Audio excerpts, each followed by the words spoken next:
నేను నారాయణ వనంలో ఆకాశరాజు కూతురు పద్మావతిని చూశాను. ఆమెను చూసినప్పటి నుంచి నా మనసులో లేదమ్మా.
గుచ్చుకున్నాయి. మరి శిరము తడుమగా వజ్రంతో చేసినటువంటి కిరీటము గుచ్చుకుంది. ఆశ్చర్యపడింది.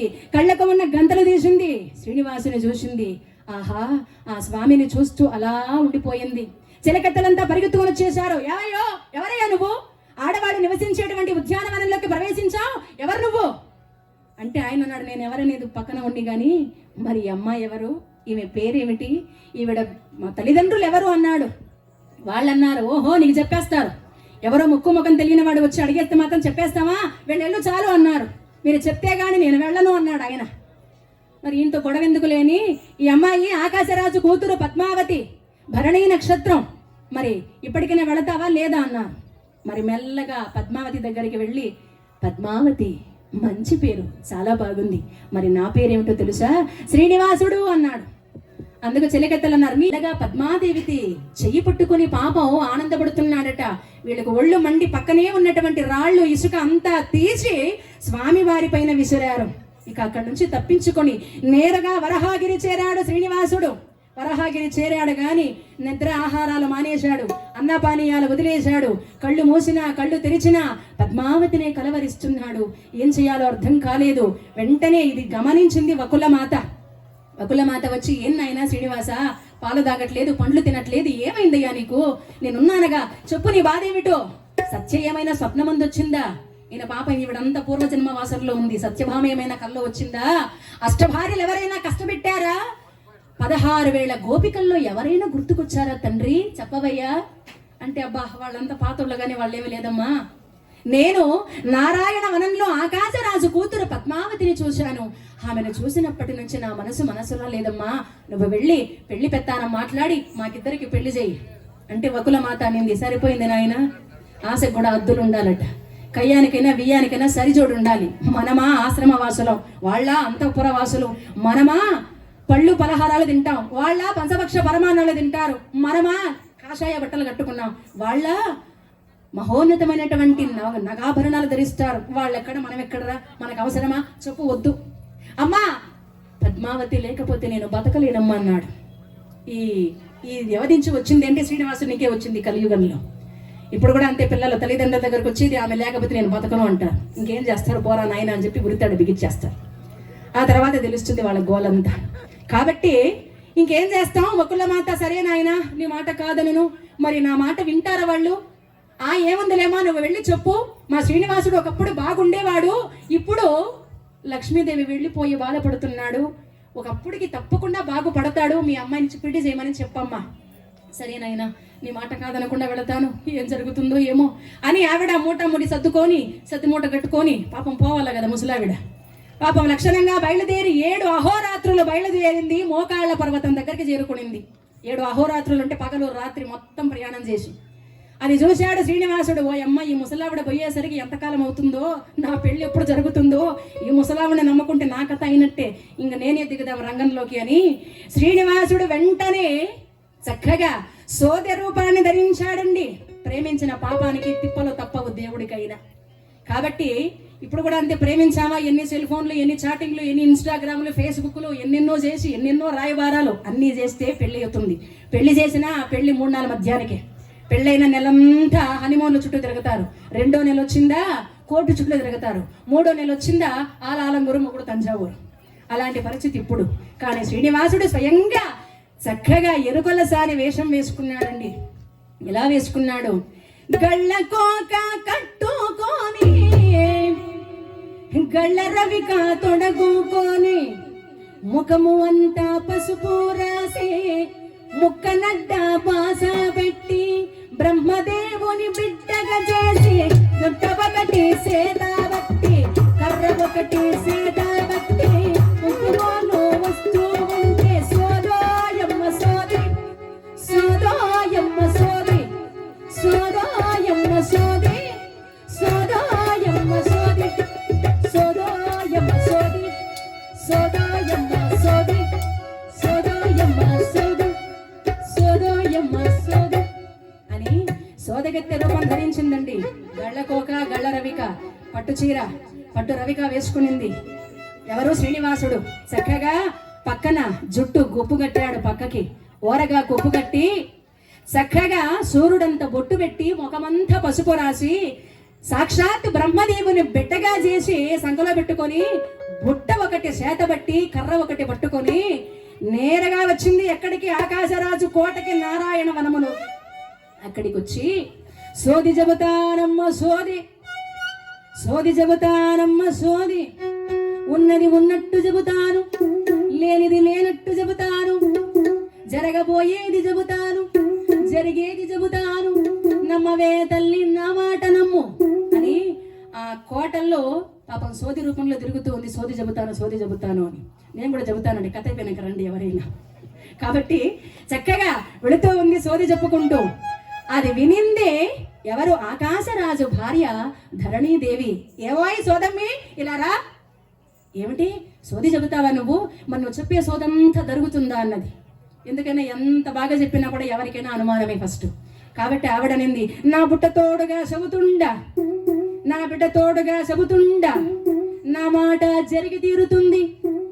సరే సరే ఇదేదో బాగుంది కానీ ఏది నా భవిష్యత్తు కాస్త చెప్పు అని చేయి చూపించింది ఆవిడ. ఈయన అనుకున్నాడు, నీ భవిష్యత్తు నాకు ఎందుకే తల్లి, అసలైన ఆవిడ కావాల నాకు అని మనస్సును అనుకొని, ఇంకా తప్పదు కాబట్టి సరే చెప్తానని చేతిలో ఒక కర్ర పట్టుకున్నాడు కదా శ్రీనివాసుడు. ఆ ఎరుకలసాని వేషంలో ఆ కర్ర పట్టుకొని ఆవిడ హస్తరేఖలంతా పుల్లతో అట్లా అట్లా తిప్పుతూ అంటున్నాడట, ఏమని? పూరణాలు తింటారమ్మా, కారణాలు చెబుతామమ్మా, పూరణాలు తింటారమ్మా, కారణాలు చెబుతామమ్మా, వీరణాలు పుడతారమ్మా, తోరణాలు గడుతారమ్మా, సోదాయమ్మ సోది, సోదాయమ్మ సోది, సోదాయమ్మ సోది, సోదాయమ్మ సోది. అమ్మా దగ్గరలోనే పూరణాలు తింటారు, తోరణాలు గడతారు, వీరణాలు పడతారు, మరి నీ భవిష్యత్తు చెప్తాను చూడవే తల్లి అని ఆ చెయ్యి చూపించుంటే అంటుంది, బంగారపు బిడ్డ లాంటి బొమ్మ ఉంది, అది నీకు దొరకనే లేదు, మట్టిలో దొరికింది మాణిక్యమై నీకు, మాలచ్చి అంచలో కూతురయ్యింది, నమ్మవే తల్లి నా మాట నమ్ము అనేసరికి ఆవిడకి ఒళ్ళు మండింది. నా గురించి చెప్పమంటే నా కూతురు గురించి చెప్తా ఉంది. మరి ఏమిటో ఈ కర్మ. సరే ఎలాగో కూతురు గురించి చెప్తుంది కదా, ఏమే సోదమ్మి ఎలాగో నా కూతురు గురించి చెప్తున్నావు, కాస్త అల్లుడు గురించి కూడా చెప్పకూడదా అనింది. అందుకు ఆయన అన్నాడు, అల్లుడి సంగతి అత్తకెందుకే అవ్వా, పిలిపించు, నీ కూతురునే పిలిపించు అన్నది. ఆయన కావలసింది ఆవిడ కాబట్టి కూతుర్ని పిలిపించు అనేసరికి ఇంకేం చేస్తాం, సరే ఎక్కడ ఎవరెక్కడ వెళ్ళి పద్మావతిని తీసుకురండి అంటే, ఆ పద్మావతి ఉద్యానవనంలో శ్రీనివాసుని చూసినప్పటి నుంచి మనసురా లేదు, జ్వరముతో అల్లాడిపోతూ ఉంది, స్వామినే కలవరిస్తూ ఉంది. చలిచలిగా ఉన్నటువంటి జ్వరముతో ఉన్న పద్మావతిని తీసుకొచ్చి ముందు కూర్చోబెట్టారు. పద్మావతిని చూడగానే ముఖము వికసించిపోయింది. ఆనందపడ్డాడు శ్రీనివాసుడు. క్షణమాత్రమున ఆ పద్మావతిని చూసి, అమ్మాయి చెయ్యిలా ఇవ్వు అని ఇంతసేపు పాపం ధరణీదేవి గారికి పుల్లతో చెప్పాడు. ఇప్పుడు ఈయన చెయ్యిని పట్టుకున్నాడు లాక్కుని. మెల్లగా చెయ్యి లాక్కుని దగ్గరికి ఆ స్పర్శ కలిగేసరికి ఉద్యానవనంలో కలిగిన స్పర్శ ఆనందపడింది పద్మావతి. ఆనందముతో పలకరించింది. ఆ సమయంలో శ్రీనివాసుడు శృతి కలుపుతున్నాడు. 7 మాణికల బియ్యమియాల, 7 ఆకులెట్టాల, 7 పసుపు కొమ్మలెట్టాల, ఇవన్నీ ఇవ్వండి అనింది. అదేమిటి అమ్మాయి, అప్పుడిన కదా అవన్నీ ఇచ్చాం, పిల్ల సోది పిల్లదే, తల్లి సోది తల్లిదే అనింది. పాపం శ్రీనివాసుడే మొదలుపెట్టాడు ఈ వ్యాపారం. ఎందుకంటే కలియుగంలోకి వచ్చేసరికి ఆశ అందరికీ పుట్టింది, ఆఖరికి దేవుడు కూడా పుట్టింది పాపం. సరే, ఆమెకు ఇచ్చారు, ఈమెకు ఇచ్చారు, అడిగినవన్నీ ఇచ్చారు. అడిగినవన్నీ ఇస్తూ పద్మావతిని చెయ్యి పట్టుకొని మెల్లగా నిమురుతూ ఉంటే ఈ పక్కలో ఉన్నాడు బుట్టలో బిడ్డ బ్రహ్మదేవుడు. వాడు క్యారమని ఒక ఏడుపు ఏడ్చాడట. ఈయనకు ఒళ్ళు మండిపోయింది. మంచి రసపట్టులో ఉన్నప్పుడు నీదేంద్ర గొడవ, ఎందుకు ఏడుస్తున్నావు అంటే బ్రహ్మదేవుడు అన్నాడు, అయ్యా ఆకలి వేస్తుంది, కలియుగంలోకి వచ్చేసరికి నాకు కూడా పట్టింది ఆకలి అన్నాడు. సరే అమ్మా, అంత మైసూరు పాకు ఉంటే ఇస్తావు అంటే సరే మైసూరు పాకు తీసుకొచ్చి ఇచ్చారు. మైసూరు పాకు తింటున్నాడు. మళ్ళీ పాపం శ్రీనివాసుడు మెల్లగా చేయి నిమురుతున్నాడు పద్మావతికి. వీడు మళ్ళీ ఏడ్చాడు బ్రహ్మదేవుడు. మళ్ళీ ఏమైందిరా నీ గోల అంటే వాడన్నాడు, పాపం బ్రహ్మదేవుడు అన్నాడు పిల్లోడుగా, నేను పుట్టించిన చీమలు నన్నే కుట్టుతున్నాయి రా అబ్బా అన్నాడు. మైసూరు పాకలో కొన్ని చీమలు ఉండిపోయిండాయి. పాపం అవని బ్రహ్మదేవుణ్ణే కరుస్తున్నాయట. నేను పుట్టించుండే చీమలు నన్నే కుడుతున్నాయి, నేనేం చేయను అంటే కలియుగం అంతా అంతే, మనం కన్నవాళ్ళు మనల్ని తన్నుతారు, అది పరిస్థితి. కాబట్టి ఇంకేం చేస్తాం, సరే అవంతా పక్కకి తీసి ఇప్పుడు తినరా నాయన అని మళ్ళీ ఇచ్చాడు. మళ్ళీ ఇదిగో పద్మావతిని చూస్తున్నాను, పద్మావతి గురించి సోది చెప్తున్నాను, మళ్ళీ ఏమైనా కుయ్యి కయ్యి అన్నావంటే నరికేస్తా జాగ్రత్త అన్నాడు. బ్రహ్మదేవుడు పళ్ళి పాపం నోరెత్తలేదు. ఇక మెల్లగా చెయ్యి నిమురుతూ అంటున్నాడు, స్వామి చక్రధరుడా ఇగనాలు సేయ కొరయి నాయకుడా. ముందుగా వినాయకుడిని తలుచుకోవాలంటే ఏ కార్యానికైనా. అత్తగారికి సోది చెప్పేటప్పుడు తలుచుకోలేయినా, పిల్లకి చెప్పేటప్పుడు చదువుకుంటున్నాడు, ఎందుకంటే ఇది మంచిది కదా అందుకు. వెంటనే వినాయకుడు తలుచుకున్నాడు. కంచిలో కామాక్షి పలుకు, మధురలో మీనాక్షి పలుకు, కంచిలో కామాక్షి పలుకు, మధురలో మీనాక్షి పలుకు, కాశీ విశాలాక్షి పలుకు, అన్నపూర్ణ పలుకు పలుకు, అంబ పలుకు, జగదంబ పలుకు. దేవి నువ్వు ఆగమన్నా ఆగదమ్మా ఈ పెళ్లి. ఇదిగో నేను వెళ్ళగానే ఒక ముసలావిడ వస్తుంది, పెళ్లికి ఒప్పుకొని ఇక పెళ్లి ప్రయత్నాలు చేయండి అనేసరికి ఇక 10 నిమిషాల్లో కథ పూర్తవుతుందండి. మరి చక్కగా శ్రీనివాసుడు చక్కగా ఇరుకలసాని వేషంలో వెళ్ళిపోయాడు. ఆ వెంటనే మహాతల్లి వకులమాత అప్పుడు వచ్చింది. అప్పుడు రాగానే వకులమాతని చూసిన ఆకాశరాజు ధరణీదేవి సాధారణంగా సగౌరవంగా కూర్చోబెట్టి మర్యాద చేసి, ఇంతకు ముందే మీ గురించి మాకు తెలుసమ్మా అంటే ఆవిడ ఆశ్చర్యపడింది. నేను ఇంత ప్రయత్నం చేసేసరికి నా కొడుకు అంత ప్రయత్నం చేశాడు, అందుకే పాపం ఇప్పుడంతా బిడ్డలంతా చాలా షార్పు. కలియుగంలో పిల్లలందరూ అంతే, తల్లిదండ్రుల కన్నా పిల్లలే ఎక్కువ షార్పు, కాబట్టి అన్నిట్లోనూ అంతే. ఇక అలాగే శ్రీనివాసుని మాటలు విన్నటువంటి ఆకాశరాజు మరియు ధరణీదేవి వకులమాతకు వినయం చేశారమ్మా. ఇక రాబోయేటువంటి మంచి ముహూర్తంలో మా పద్మావతినిచ్చి మీ శ్రీనివాసుడికి పెళ్లి చేస్తాం అని మాట ఇవ్వగా నిశ్చయ తాంబూలాలు పుచ్చుకున్నారు. ఆనందపడింది. ఇక వెంటనే వకులమాత వెళ్ళి శ్రీనివాసుడితో నింది, ఏనాయనా పెళ్ళేమో కుదిరింది కానీ పెళ్లికి వచ్చేటువంటి బంధువులకంతా ఏం చేస్తాం, మన రాజ్యంలో ఏమున్నాయిరా, ఉత్తి ఆకులు అలములు తప్ప, ఆశ్రమాలు తప్ప, గుట్టలు కొండలు తప్ప ఏమున్నాయి ఇక్కడ, ఏం చేస్తాం అంటే నువ్వు బాధపడద్దమ్మా అని వెంటనే కుబేరుని ప్రార్థించాడు శ్రీనివాసుడు. కుబేరుని ప్రార్థించి 1,10,000 వరహాలు కావాలన్నాడు. మరి ఇస్తానయ్యా, నేనేమో ఇస్తాను సరే, నువ్వా ఏమీ లేనోడివి, మరి నా అప్పు ఎట్లా తీరుస్తావు అంటే శ్రీనివాసుడు అన్నాడట, కలియుగాంతం వరకు నీ అప్పు తీరుస్తాను ఆయన. అసలు ముంచేశాడు పాపం, అప్పే తీర్చుకుంటూ ఉండిపోయాడు, ఇప్పటికీ తీరుతూనే ఉంది. మరి వడ్డీ కాసుల వాడికి అప్పుడు వచ్చింది ఆయనకు పేరు. మరి చక్కగా కుబేరు దగ్గర అప్పు తీర్చుకున్నాడు. శుక మహర్షుల వారు లగ్నపత్రిక నిర్ణయించారు. మహాతల్లి భరణీ నక్షత్రం పద్మావతి దేవి, శ్రవణ నక్షత్రం శ్రీనివాసుడు. అంగరంగ వైభోగంగా నారాయణ వనమనందు స్వామివారి కళ్యాణ మహోత్సవాలు అంగరంగ వైభవంగా సాగుతున్నాయి. 3,000,000 దేవతల్ని ఆహ్వానించారు. మహాతల్లి పద్మావతిని పెళ్లి కూతురిగా అలంకరించి మంగళ స్నానాలు చేయించగా ఆ తల్లి ఎంత బాగుందో. పిడికిట్ట తలంబ్రాల పెండ్లి కూతురు, పెండ్లి కూతురు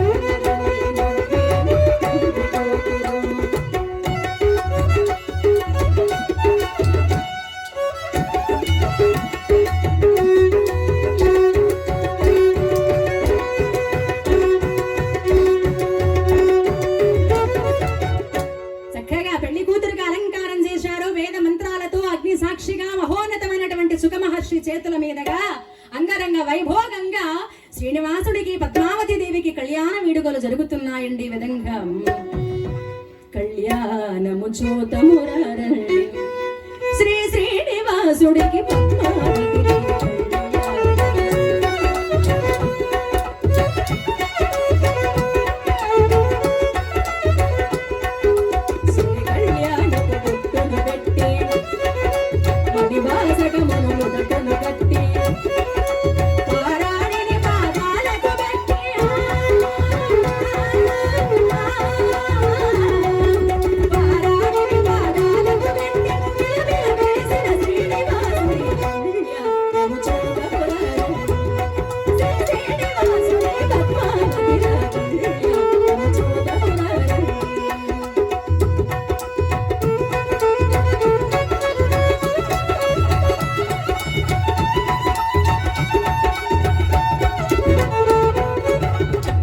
వైభోగంగా శ్రీనివాసుడికి పద్మావతికి ఆ మహత్తరమైనటువంటి ముక్కోటి దేవతల సమక్షంలో వేద మంత్రాలతో స్వామివారు పద్మావతి మెడలో మాంగళ్య ధారణ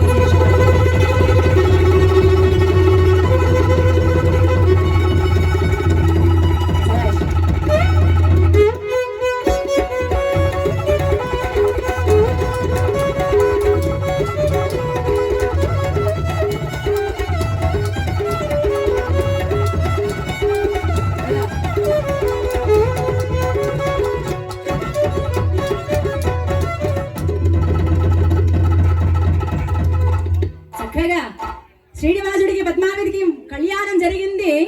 ఓం మాంగళ్యం తంతు నానేనా దేవుని రీతి ఇల్లాలే ఈ జగతికి జీవన జ్యోతి కాలయాన వెలసిన దేవుని రీతి ఇల్లాలే ఈ జగతి